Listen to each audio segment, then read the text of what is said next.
If you're experiencing billing issues on Steam, follow these steps to resolve them efficiently. This guide will help you troubleshoot and fix common problems related to your account and purchases. Step 1. Check your payment method. Ensure that the payment method you are using is valid and has sufficient funds. Verify that your credit card or payment service is not expired and is accepted by Steam. Step 2. Review your purchase history. Log into your Steam account and check your purchase history. This will help you identify any discrepancies or unauthorized transactions that may have occurred. Step 3. Contact Steam support. If you find any issues or if your payment method is valid but still not working, visit the Steam support website. Submit a ticket detailing your problem, including any irrelevant transaction ID or error messages.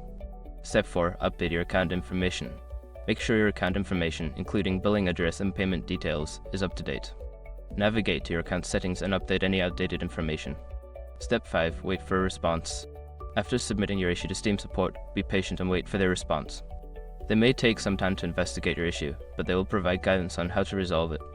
By following these steps, you should be able to address and resolve any billing problems you encounter on Steam. If issues persist, consider reaching out to your bank or payment provider for further assistance.